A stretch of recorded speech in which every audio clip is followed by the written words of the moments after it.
You've reached the Signal Watch, movies, television, comics, and more. I'm your host, Ryan Steens. Join me and our cadre of co-contributors as we examine cultural artifacts of the 20th century, boldly explore the 21st, and try to put it all in perspective.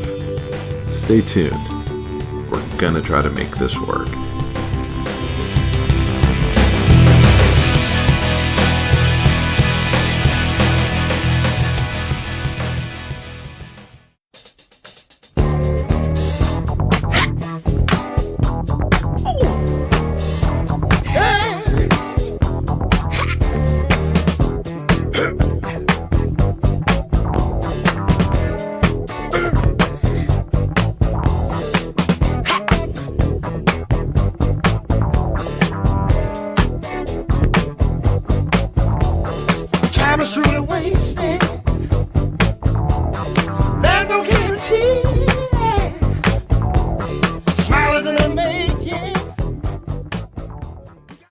Hey everybody, and welcome back to the Signal Watch. As always, I'm your host, Ryan Steens, and with me today is Mike Sobczak. Glad to be back. So happy to have you back. And I was thrilled by your selection of movie this round. Not that any of your movies have been bad, but I did not know what we were going to do next. And you pitched this one, which was Out of Sight. You know, I'm excited that we're going to have our first discussion that features not a movie with absolutely no martial arts in it. It's I kind of just forgot the year it came out. Was it 90s, right? 98? Was that late? Okay, late 90s, and features George Clooney well before he became a full silver fox. I guess maybe his post ER prime. Mm-hmm.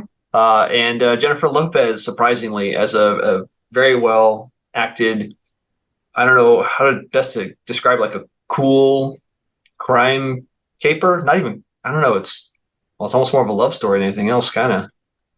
Yeah, it's a really interesting film. It's based on a book by Elmore Leonard. I've not really read much Elmore Leonard. I cannot speak authoritatively to him, but it did come out in this interesting window in the late 90s, early aughts, where Elmore Leonard's agent had done him a huge favor by basically going and getting every one of his books turned into some sort of movie that was going to have a rockin' soundtrack.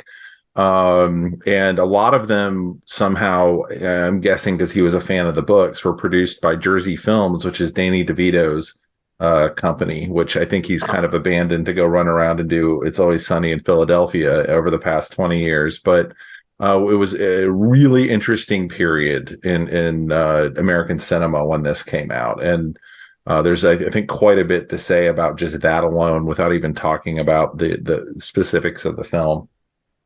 Was Get Shorty another Elmore Leonard film, or is that something? Or okay, same. Okay, I was about to say it's probably the same kind of vibe, feel to it, in the same time period, I think.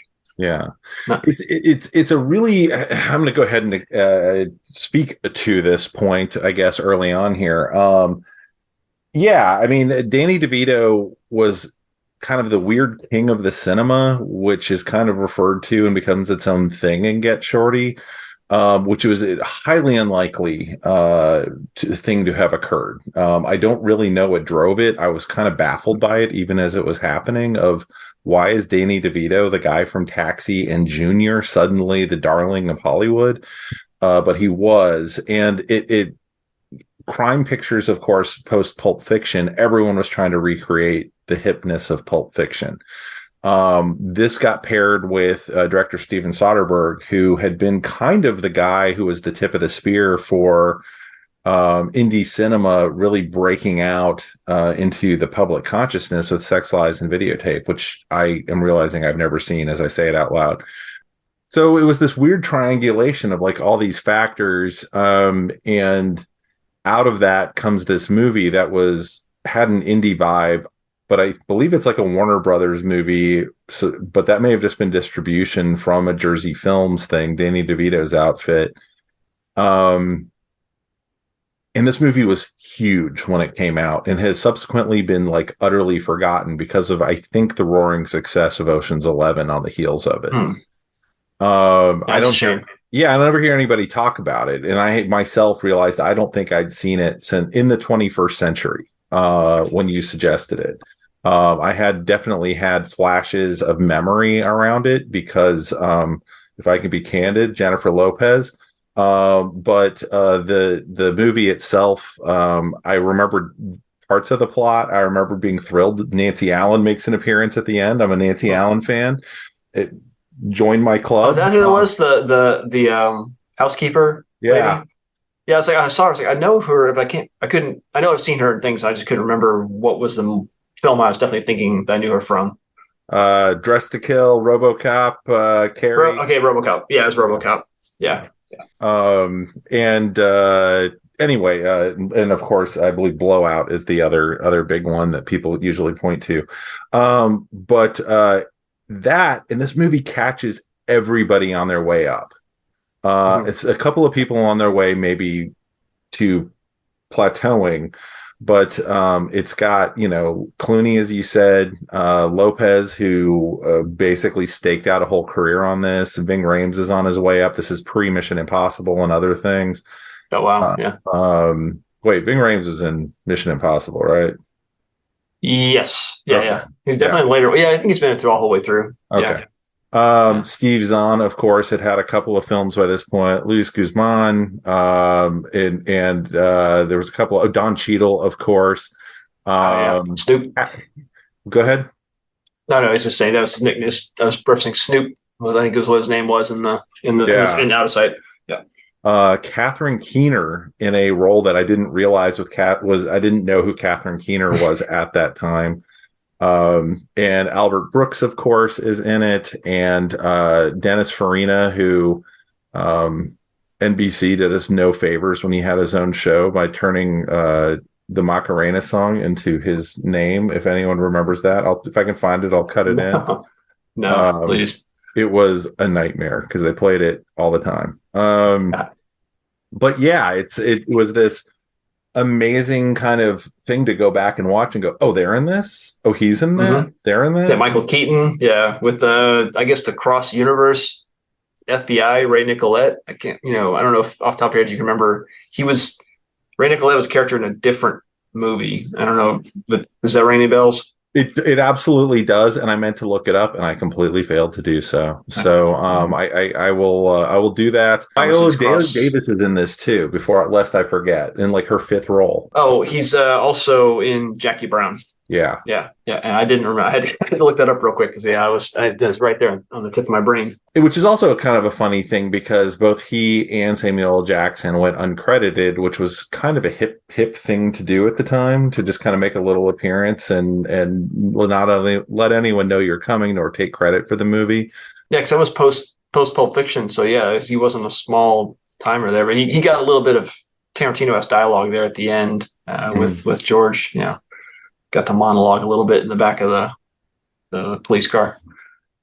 So what do you remember about this movie coming out or your first time? My biggest impression and the reason I kind of brought it up to something to discuss is just like I just remember back in '98 when we saw it. I guarantee I saw it in a theater with friends, and just how like I said, I hadn't been exposed to Steven Soderbergh's films before, and so I don't know if this is a style he carried in or did the similar feel elsewhere, or if this is kind of just an Elmore Leonard influence, but like it just was very striking. Just that combination of the vibe of just the music score they put in, like you mentioned, like real rock and musical scores and soundtracks, where like it's and most notably to me the what comes to mind is all like the really cool, like very mellow, laid back organs. That it was this kind of classic, organs music that was like very kind of funky, a little bit jazzy, but kind of sultry in a little bit of a way. I guess, it's kind of just got it's like basically just like the word cool with like a bunch of O's in the middle, just like, very,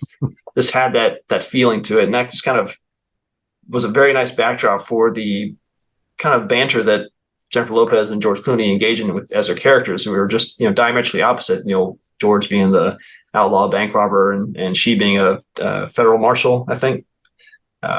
Just there, so the music, plus the natural chemistry of George Clooney and Jennifer Lopez, plus just the way Steven Soderbergh filmed it. With there was these really cool sort of like the way he'd intercut scenes, like he would just sort of splice scenes together of like the action taking place right now versus action that was happening a little bit later, a little bit before.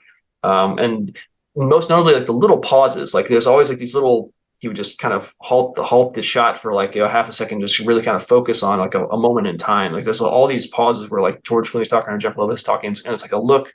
They just kind of capture where that person's their attention is, or just it's just kind of like little quick cuts that sort of focus the viewer's attention in on like kind of being present in the moment that they're in, which is a lot of that's like the real kind of like the sexual tension wherever they have together, just their natural attraction to each other, and just compared to the situation they're in with one being on different sides of the law. So like I really kind of appreciated the way he filmed it, because it stood out to me as different from most other films I've watched since then.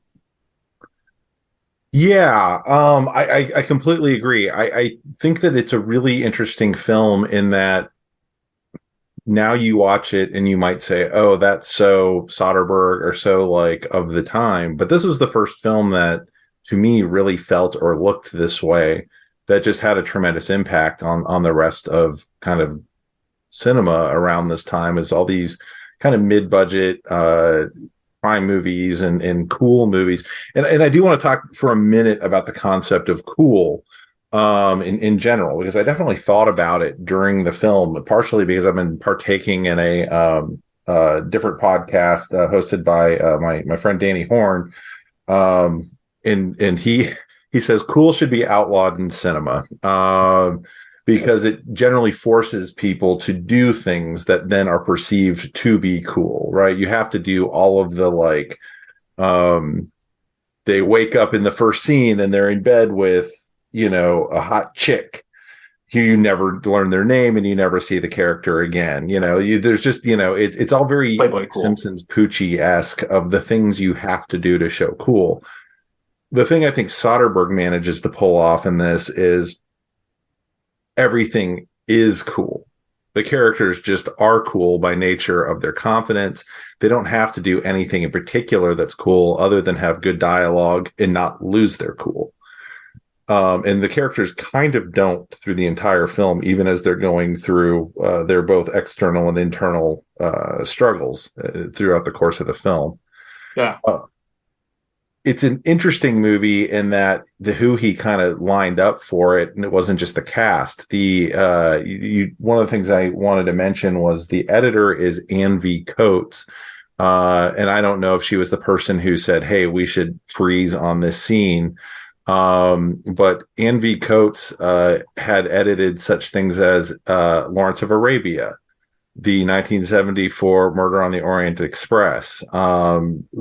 She'd of course done stuff that I didn't love as much, but she's no slouch. She'd done The Elephant Man, things like that. So he's getting kind of like this best of the best, of kind of like who's behind the camera, as well as, who he's putting in front of the camera. The casting agent, I would say, whoever Kathy Driscoll and Francine Meisler are, I think is obviously huge. Being able to kind of tap these kind of rising talents who are coming up through the industry at this point, and also get these kind of veterans who are like Keaton, who are just going to totally nail their part as they come in, but also understand they're not the star of the show. So, yeah. But yeah, that's not easy to have that many people, that many notable stars and upcoming stars, and have most of them understand that here's my role in it. But really, J-Lo and George Clooney are the big bright stars, and then they need to shine the brightest, but everyone else just fills in around them just excellently. I don't think anyone drops the ball on their performances. No, I think even people who like Isaac Washington, who has had his own problems, I guess I'd put it, within the Hollywood industry, is remarkably good in his bit as Kenneth, the sidekick in Detroit to Snoopy.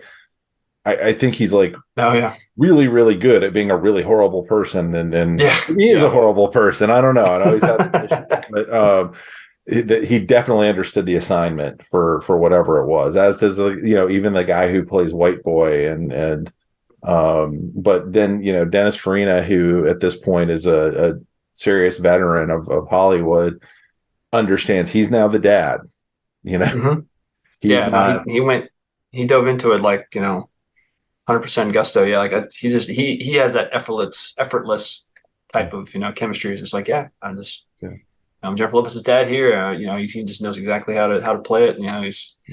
I love his interactions as a dad with Michael Keaton's character. That's their interactions very brief, but also very great. It's very funny.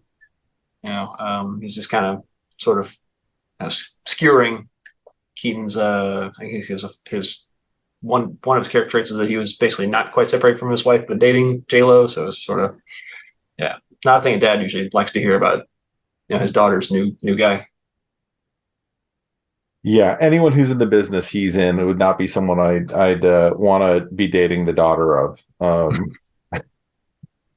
That that sounded a little, Yeah, no yeah. doubt. So what would you say to your film club about this movie if you had to give them a pitch as to why to watch? Yeah, I mean, I've already I've done a little bit of run through in my head because it's on my long list of movies that I would definitely share with them at one point. I think it's essentially just go. I think the tagline I wrote in my little notes about it was like, it's like you wish you were this cool, and your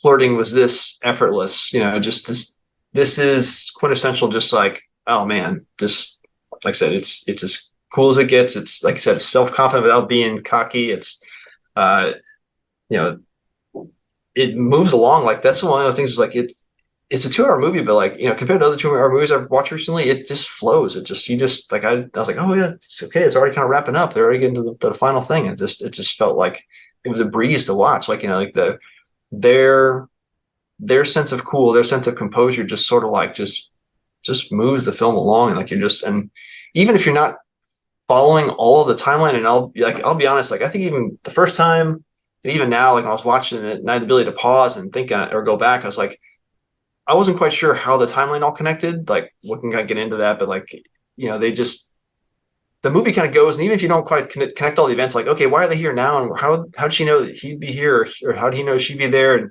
little details that probably got tossed along in a bit of conversation that you just missed. Like, it doesn't really matter. You're just kind of like, you're like, okay, now we're here, and they're here in this bar together, and let's watch them talk, and this is awesome. It's just, kind of almost like a modern take on the old, those hard boiled, Girl Friday, and the detective type movies from the 40s and 50s, where just like it's all banter, and just subtext, and just kind of everything simmering below the surface kind of stuff, where it's like, it's very cool. The conversation is always very, very rapid fire, and just the type of stuff that you say exactly what you want to say when you need to say it, kind of stuff. That those kind of perfectly 100% executed dialogue type of world that doesn't exist in real life, but it's nice to see it up there polished on the screen.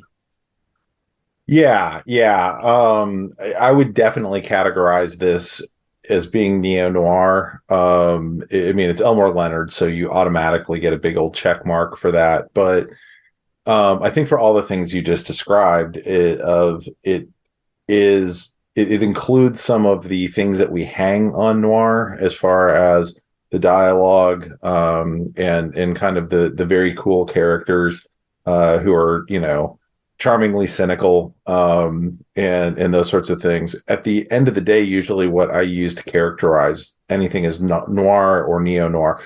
So I would say the difference between noir and neo noir is just on the calendar, when was it released, because they never stopped really making noir.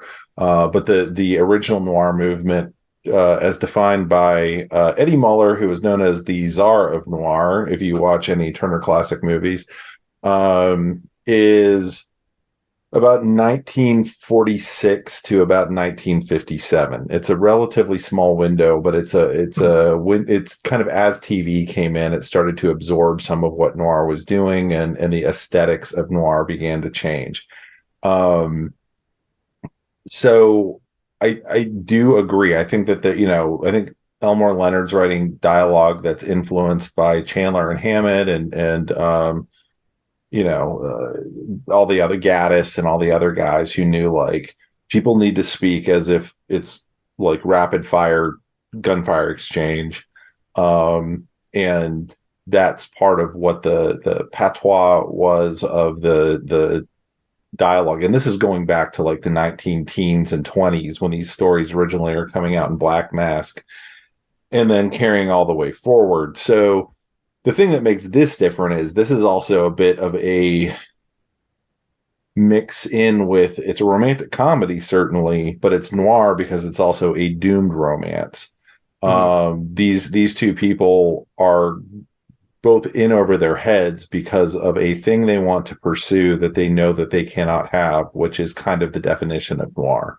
If you watch like Double Indemnity or something like that, clearly none of that stuff's going to work. And the whole thing is the audience knows this. They still pull for the people, even though they know what the people are doing is wrong. So there's all these cross-cutting things that kind of help you define what's noir. And this thing has it. And I mean, when they're in the trunk there, I mean, you know, he's covered in mud and God knows what out of a sewer line. And they're both still turned on. Yeah, he's still rising above it.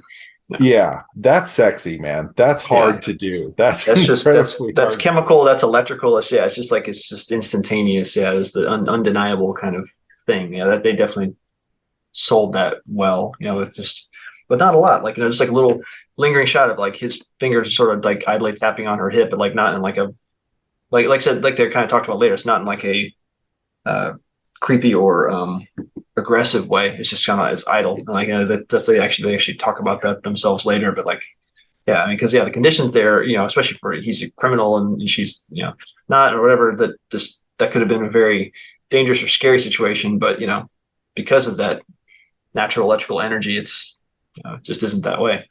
It's almost like the danger's a little bit deflated for her. I'm sure she was still not, you know, she didn't quite know who he was at that point, but like she could already feel the beginnings of it, I think.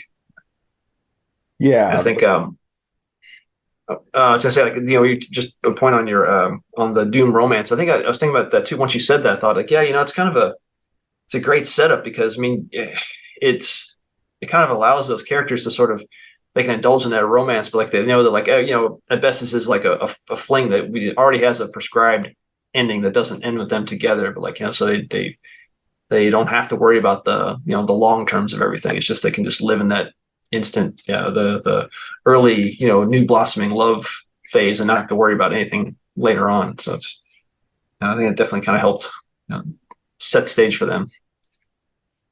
Yeah, it's I mean, they do a lot of interesting things in the film that I certainly didn't remember and or catch the first time. Of, you kind of understand who he is, and he explains how he is with relationships. I mean, he's a romantic. He's tried. Thus, we have the Catherine Keener character, who's his ex-wife, who he's still friends with. I mean, he's able to be friends with his ex-wife, which is unusual for one of these things. Yeah. And she's not turning him in. She's still his pal and all that. But you also catch through dialogue between Karen and her dad that she has this long history of incredibly bad romantic relationships, and and she appears to be a risk taker and thrill seeker there, as well as in like, I carry a shotgun in my trunk and I'm a federal marshal who wears you know fancy shoes. So it's an interesting setup. You do kind of get the groundwork of, she's been kind of looking for what she finds in him and finally actually finds it. But clearly also knows that it's not, and that's why that scene in Detroit when they're together in the hotel room, kind of post coitus, is so good. They're like really honest about how much this kind of means to both of them, which is unusual and technically uncool, but a really well acted scene. Both of them. Yeah, absolutely. No, you're absolutely right. Yeah, that's, I mean, this is kind of, that scene could have gone in different ways, but like they were also earnest in it. You know, like they're kind of, it's just, I think it's two people that don't always make themselves vulnerable to people. And I think they, you know, maybe even previous relationships, you know, Jeff Lopez's character never did, but then with Tim, she's somehow able to, and and you know, and but yeah, she doesn't feel like she's been taken advantage of or is, you know, being objectified or whatever. Like they're on the level, they connected in a certain sense other than physical, and they're both able to have a very, honest conversation about it, I guess. Yeah. I find J-Lo in this movie frustrating in that she's so good, and I don't feel like of the maybe dozen or so other movies I've seen her in, I've ever seen her quite this good ever again. And I put a lot of that up to, I don't think it's her fault. Because she clearly can do this. I think she's always good in whatever she's in, and it makes me wonder, like, I don't want to like put too much credit on her, but I'm going to. Like maybe she's chased the money, done the rom-coms that aren't always very good to begin with. Mm-hmm. She's the best part of them. And they treat her J-Lo-ness as a given of like, you're paying to see that versus, and so we're just going to show her J-Lo-ness versus this movie frames her very specifically. It's shot beautifully. The lighting and the angles there, even like the finger tap on the thigh. What a weirdly sexy thing to have in a movie. Yeah. But she, for a sexy movie, it's actually really chaste overall, Yeah, it understands, and that's noir, honestly. Like noir comes out in the middle of the Hayes era, and everything has to be implied.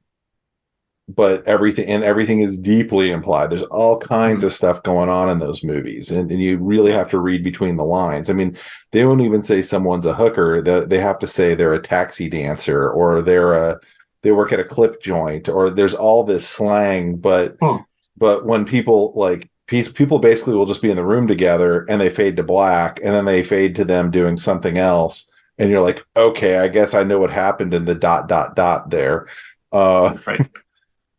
And so, it makes for some really interesting cinema. And I feel like this movie understood that in a way that, I just got through watching like Last Seduction and Jade and stuff like that, where they're like, oh, we didn't used to be able to show the sex. Well, we can do 15 minutes of that now in this movie.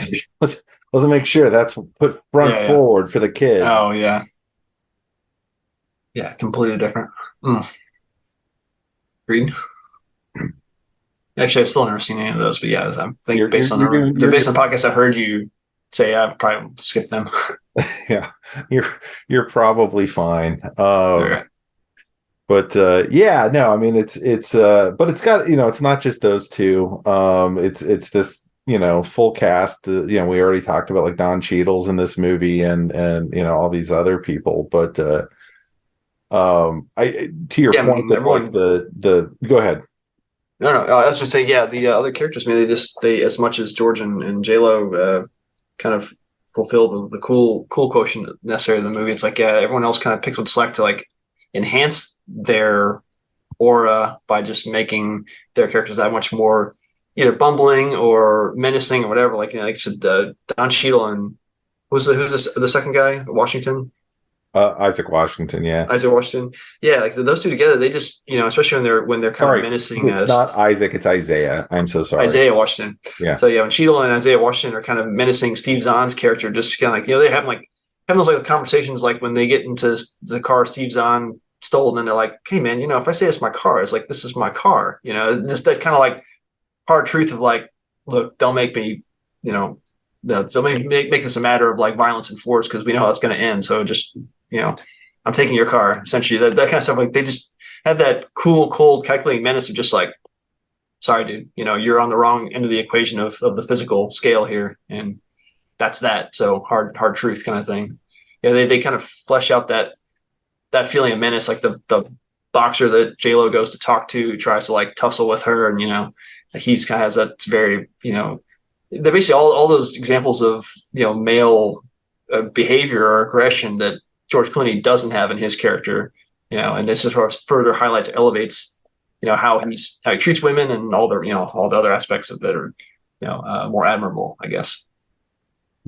Yeah, they're definitely doing a gentleman thief thing. I mean, he says he doesn't carry a gun. He's very charming as he's robbing the bank, and the girl feels like she's being flirted with as he's robbing the bank, and I think all of that's cool. Like, I mean, that's the kind of like effortless, cool stuff that I can support. But yeah, the implied violence and the hard cut from what's happening in Florida to the world of Detroit is a really interesting bifurcation of this movie. Um, it's like Miami's almost treated as this sun-drenched fantasy land where everything's kind of goofy as it's happening. That's where you still have like Chino wants to know how the magic trick works as he's getting arrested. Yeah. Um, And kind of Keystone Cop stuff at the hotel where Clooney makes the escape, does the little elevator waves to J-Lo in the lobby kind of things. It's very, it's kind of, Keystone Cop's bumbling act, kind of goofy stuff. And then we get to Detroit and the change in weather, change in tone entirely, right? mm-hmm. Which is hard to pull off. People these days talk a lot on movies having tonal issues. I don't know if this one would get called out for that, but it definitely has a tonal switch of the characters themselves. Things are having to get serious and get real. And the talk about the lighting in this movie. Everything in Miami is peach colored or tangerine with some nice light blues kind of tucked in there. And then they get to Detroit and everything's gray blue. Like they're using natural light to film a lot of it. Snow is constantly falling. And it's its own kind of dreamland. And also almost everything's at night, partially because of the short days of Detroit winter. But that those scenes in the hotel as Clooney comes to J-Lo in the bar. That's remarkably well done stuff. And I think really well set up, by the way, of having the other guys hitting on her before he kind of appears. Because you kind of get this is her life and why it's such a big deal that he comes to her the way he does. Yeah. Yeah, for sure. Yeah, it was definitely like here's the bar she's accustomed to, and then here he is just knocking it out of the park, without even hardly trying. Yeah. That was very cool. That was one of the moments where that made me recognize the failure of my brain. Where I'm like, wait, how did George know she was at this hotel? I think in passing, they're like, he shows some newspaper clip and like, okay, well, did they say what hotel she was staying at? Just all the little details. I'm like, how do these people get together? And like, I know I trust the movie explained it. I probably just missed a one line of dialogue or whatever. And I put it more on me than on the movie. The context free showed him calling hotels and asking if Karen Sisko was there. Okay. Yeah. It's just time to kill in a hotel. I might as well just search her out. Because he got her name from I don't know if you know her full name or whatever from the car conversation in the trunk. But yeah, I know she was in the newspaper clip with the other detectives, so maybe she was name checked there, and then he used that. But yeah, I think there's all connective tissue up there. I'm sure. I think I'm probably it's just me not being able to get it together and like put all the pieces together in real time. But I know I was definitely confused with the timeline events of everyone in prison. And then I think I missed like a cue card of like, 2 years ago, Lompoc or whatever. And then, because all of a sudden people were in prison. The next thing I knew, they were out in prison. They were in Detroit and they'd been managing boxers for months. And I was like, wait, how did everyone get where they were? I feel like there was definitely like a flashback or time forward jump that I missed. Yeah, and that's another thing noir has always done, has been lots of flashbacks, flash forwards, all that kind of stuff. It's definitely part of the milieu. They definitely, they don't ever say when. You have to pick it up from context clues. They just say where for the most part. And there was once or twice it took me a few beats to kind of figure out, oh, this is occurring just before the beginning of the movie, for example, when he's in the interview with Ripley's office getting the security job. But yeah, it is not a movie that if you look away from it to look at your phone, you're going to end up having some problems for sure. Right. But yeah, I thought the one of the things that really ended up holding it together was, there's this whole drive to get the diamonds, and that's a nice simple thing for them to have as a through line, to kind of like, okay, keep bouncing off that, of like, why would they know about the diamonds? Where would they know, where would they know about them from? How does Glenn fit in? How is this going to work when they get to Detroit? There were definitely a few things I don't think that they necessarily explain, like how do they have the money to get to Detroit? How are they staying in those hotels? Where's that cash coming from? Yeah, I do know there's one or two scenes where I had those kind of questions where I was like, wait, how did you get there? And it basically, if I waited two scenes, they kind of clued it in, like, oh yeah, we got here this way, or we knew so and so. So yeah, so there's some stuff that was not known right as you saw it, but then like a couple like scene or two later, they kind of tie it all together. Yeah.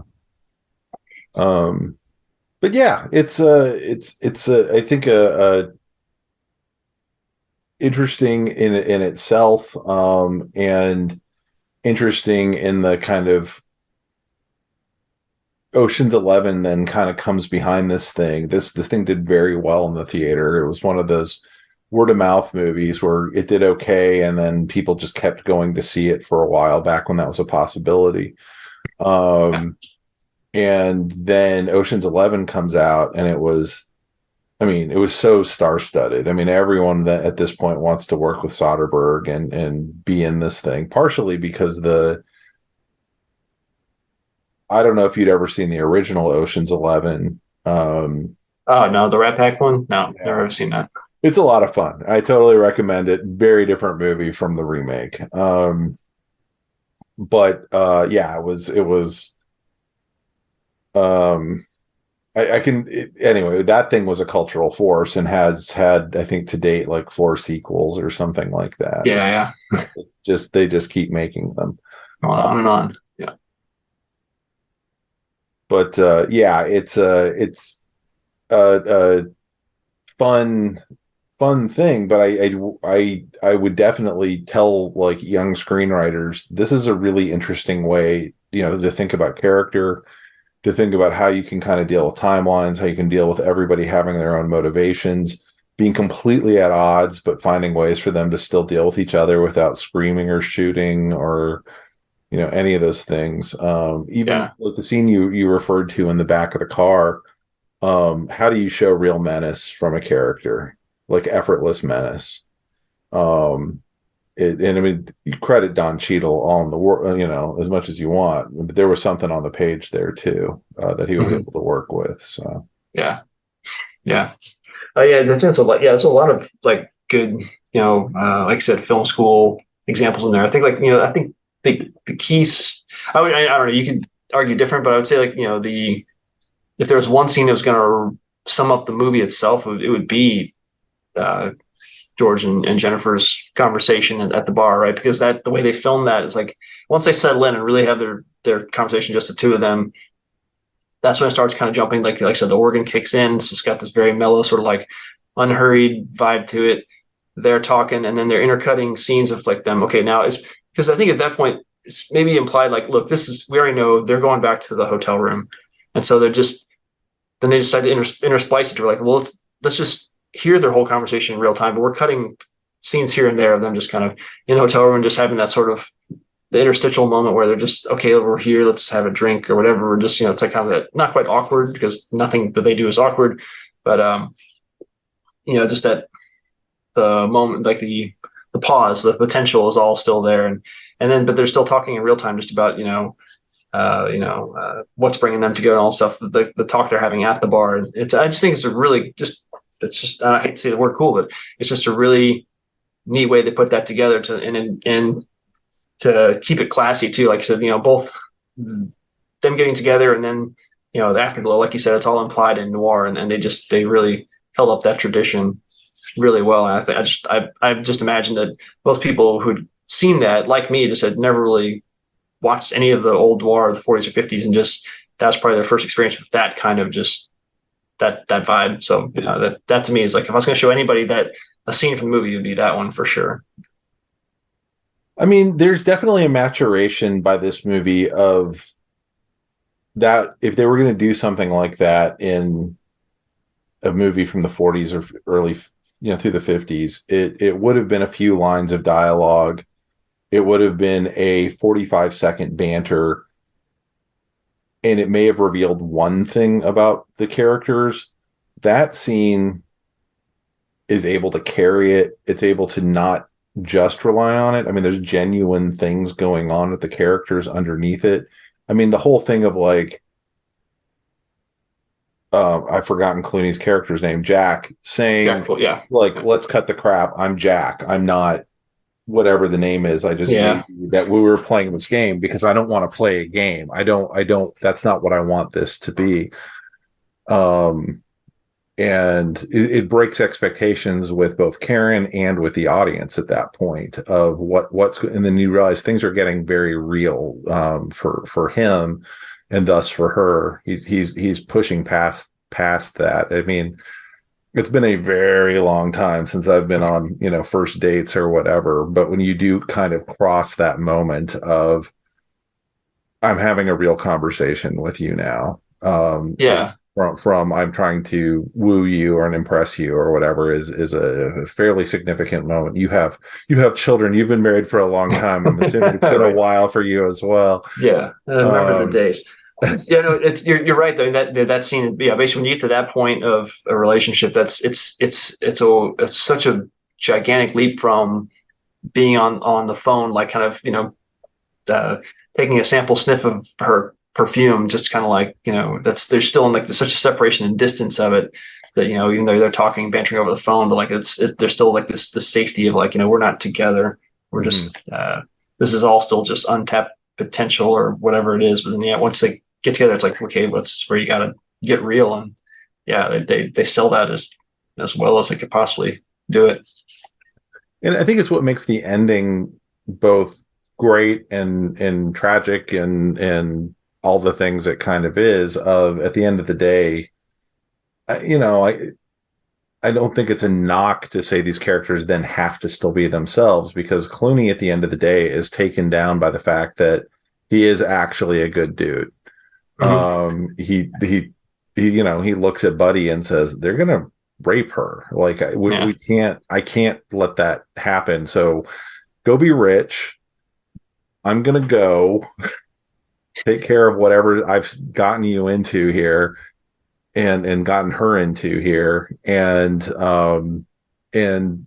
all of that kind of resolved, she still has to be her. She still has to be who she is. She's not going to let him just walk in the middle of this scene. So, and there's nothing in it that says she is being watched or like she would get caught if she let him get away. She's just not. That's just who she is. She's a federal marshal. Yeah. And we all knew how this was going to end, right? I mean, I find it a delightfully uncynical ending to it of everyone's kind of at their best, but it still fucks everything up as far as the romance goes. No, you're absolutely right. Yeah. Yeah. It's kind of like, you'd be disappointed if she acted different, I think, in that situation. Yeah. It's just, it would, I think she'd shown enough for character. You go, no, she's not going to do a last minute thing. She goes like, go, be free. I didn't see anything. She just was never going to be how she operated. Yeah, her giveaway to him was shooting him in the leg instead of in the chest. I mean, that's that's love. That's the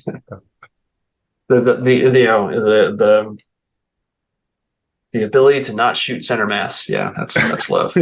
Yeah. That's my love language. Yeah. Yeah. Winging you. That's my love language. Yeah. Just miscellaneous thoughts. Like, one, I guess, I wondered if people back in 1988, I'm pretty sure I didn't, when I first saw the film, saw all the seeds planted for what happened to White Boy on the stairs at the end. I didn't see it this time, and I laughed. So, I mean, immediately your brain connects it all back, but oh my God. Yeah, no, I laughed my ass off this time because I forgot about it completely. Yeah. That's right. I never like, oh, okay. Well, there's a immediate plot beat change. All right. Yeah. That was interesting. Yeah. And it too, like, it was kind of, it was a relatively minor, character bio point for Don Cheadle's character, but like, he's boxer, like, and manages boxing. It's like when actually it gets down to like, Jack Foley and Snoop not having any bullets and fighting, it's like, okay, oh yeah, you realize, Don Cheadle's character is going to have the immediate upper hand in this fight because he's a seasoned, fighter. It's like it's really. But so I bring it up because I remember when we watched that fight, just how scrappy and grabby and just like how sloppy they kept it. I think deliberately to try and just sort of show how a normie like Jack Foley would just try to like get by and not just completely have his lights knocked out immediately. I do appreciate in a movie, as much as like with The Raid, I'll talk about the beauty of violence or whatever, Mhm. but I do appreciate in a movie, like especially one that's set more in this kind of world, when when you've seen, if you ever want to get an idea, audience, of what a real fight looks like, go Google on YouTube or whatever, people fighting in the stands at like football or baseball games, because that's what real fights look like, and they look ridiculous. They're total clown shows. And that I did appreciate. I mean, it wasn't as ridiculous as like people brawling in the stands at a Yankees game, but or Mets probably, but let's be honest, it's the Mets. But it was totally viable. I was really appreciating that scene for what it was, and the way it kind of spilled out of they're both on the ground and they're just trying to grapple with each other, and they're just this tangle of limbs, and Jack's clearly outclassed. Yeah, there's nothing dignified about it. Yeah. Other thought I had that picked up middle of the way, I kind of forgot was one of his little Jack's affectations was his Zippo lighter. And I just remember as being a kid in the 90s, like Zippo lighters were like the thing. Everybody had Zippo lighter. You didn't smoke cigarettes, you kind of had a Zippo lighter because it was just, everyone's learning ways to flick it, open it, snap your fingers to get the thing lit, and just snap it closed. It was a whole deal. And so I was kind of, I think there's something about the lighter, the fact that J-Lo gives him a lighter at the end in the back of the prison van. It's like, it means something. I don't know if it means freedom or I don't know. I'm just trying to do the film 101 thing of like, what would this pot? This is a totem of something. I don't know what it means in the larger context of the story, but yeah, it's definitely something. It's not just metal and some lighter fluid. Yeah, I mean, I think you could read onto it whatever you want to. Of it's the flicker of hope, his ability to ponder his next move. If he uses it to play with when he's thinking.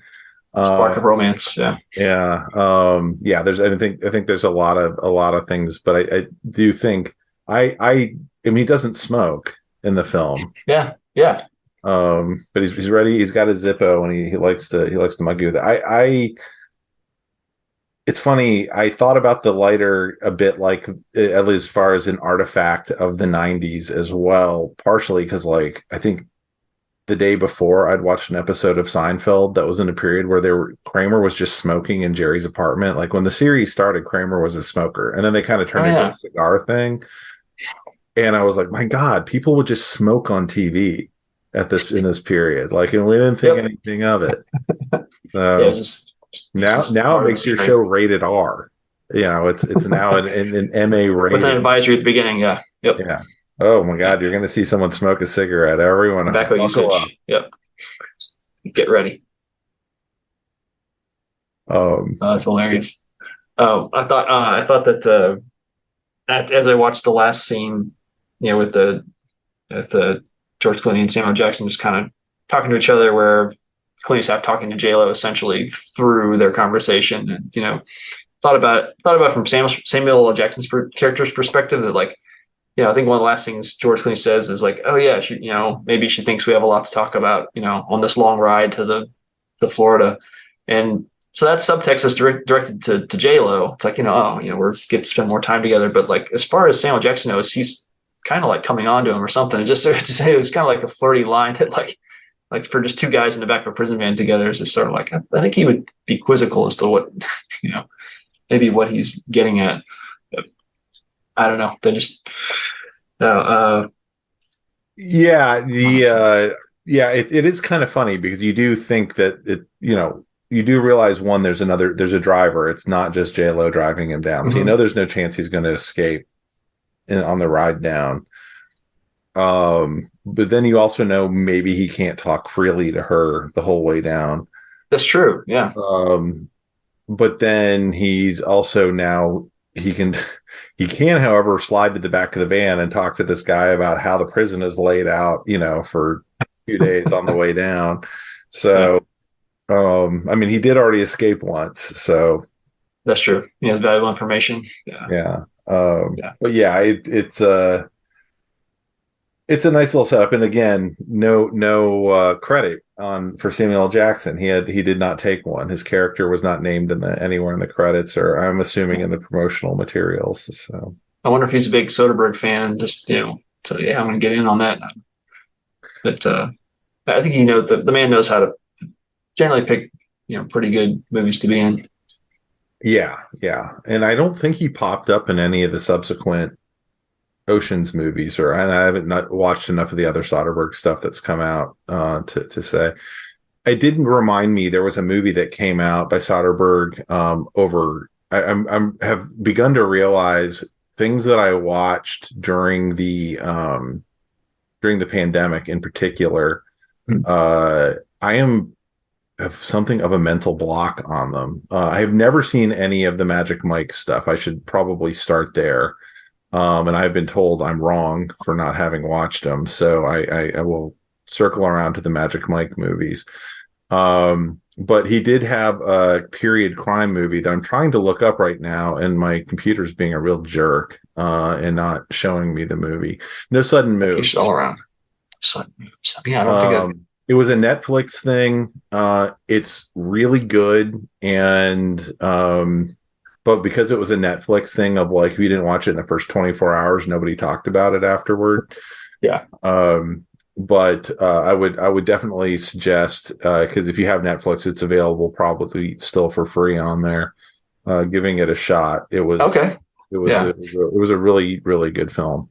Nice. In my opinion, I enjoyed it as kind of a neo-noir sort of thing. So yeah, Don Cheadle, Benicio del Toro. Yeah, it's all David Harbour too. Okay. Yeah. All sounds good. But yeah, it's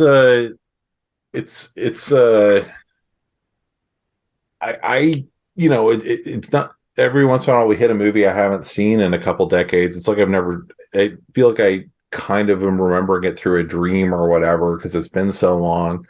But man, I was sure glad to go back to this one. Good. Yeah. I'm glad it was well received. Yeah. Like I said, I always said the same thing. Like, I probably haven't watched it more than once or twice in my life. This might have been the second time as far as I know, but like, I know I was just a big fan from the start and said, yeah, there's something about this film that's just got an air to it that people can, I think, immediately pick up on it.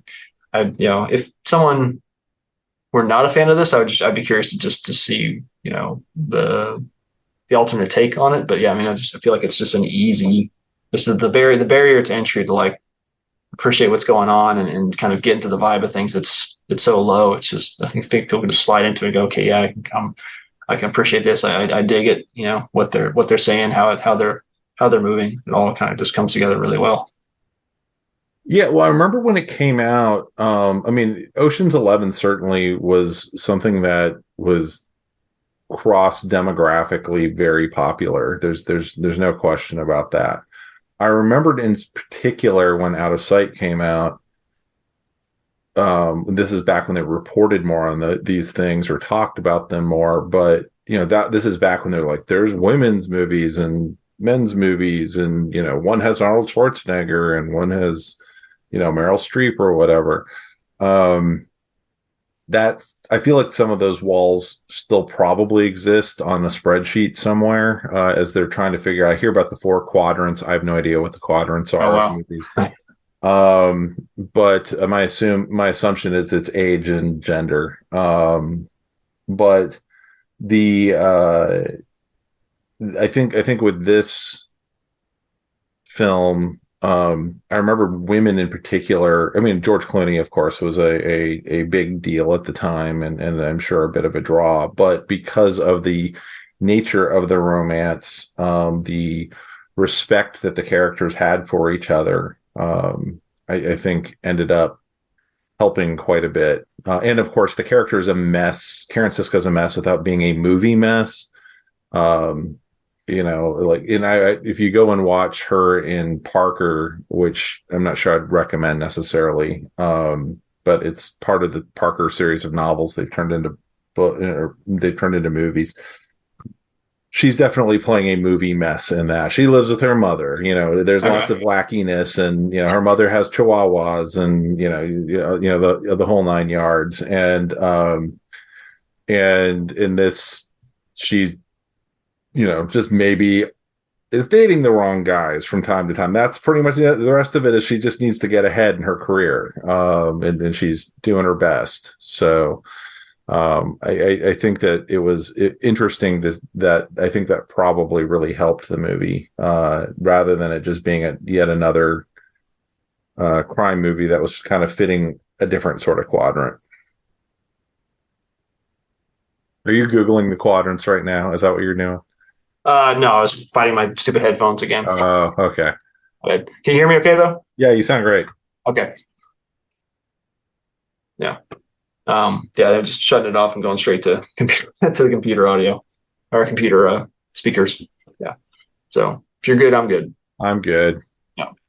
I just missed like the last 30 seconds, maybe what you're saying, but that means when I listen to this back on the podcast, I'll be able to enjoy it for the first time.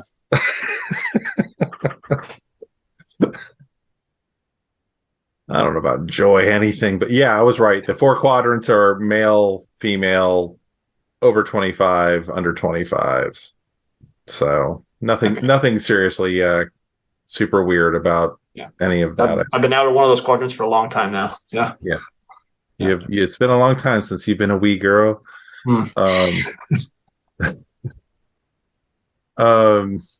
Anyway, that's about all I have to say about Out of Sight, which I feel like I kind of spoke over you the whole time. So I know you. No. That was great. I was looking for the depth information you'd have, and was not disappointed. Do you have any idea what you want to do next? Anything you want to tell people to look forward to?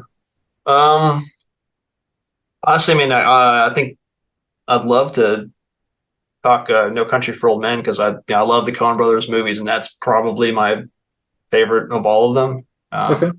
Although I would.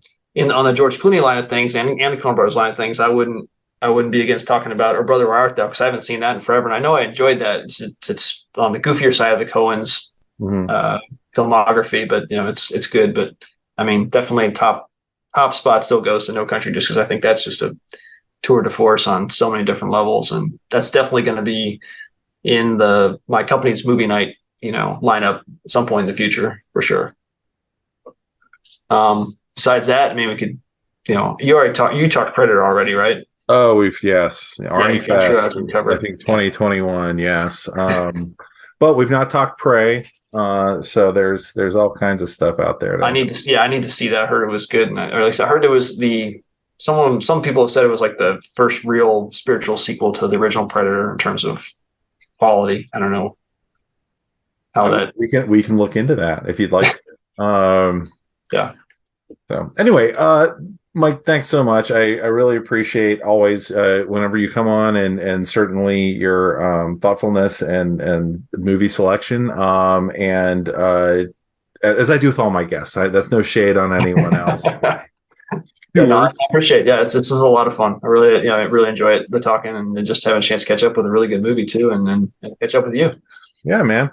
All right. Well, folks, we'll be back later on this summer, and looking forward to tagging up with Mike again. And if you have any questions, comments, concerns, do feel free to drop them in social media. I'm at Melbotis, MELBOTIS. And you can also find us at signal-watch.com and lots of other places around the internet. anywhere you find me, I'll probably hear back from you and try and respond. We're on YouTube as well as SoundCloud, so we are kind of all over the place as the internet is a connected network of computers. Mike, I don't think you want people tracking you down, so we'll leave you alone on that front. But if they were to find you and peer through your window, what would you want them to ask you? Nothing in particular. If you want to find me for a game of Rocket League, I'm on Discord at the Social Bobcat. Look me up. I'm not great, but let's play a game. But other than that, I'm happy to talk movies with anybody. They're great. They're a great part of life, and there's just so much you can kind of learn and take from them, and it's just fun. If you want to watch movies with Mike, I suggest getting a job at his company where he leaves movie night about once a month. And aside from that, I have no recommendations for you. Nice. So, all right. Well, thanks so much, man, and we'll be back soon. All right. Thanks, Ryan. Appreciate it. Appreciate you.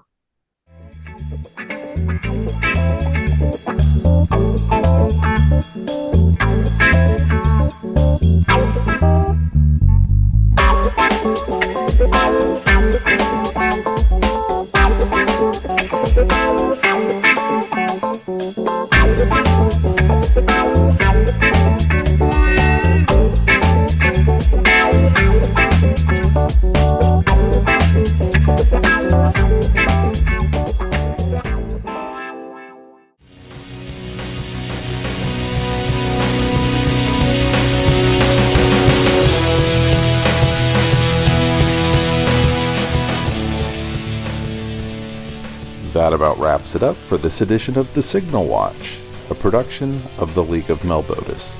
Thanks for sticking with us.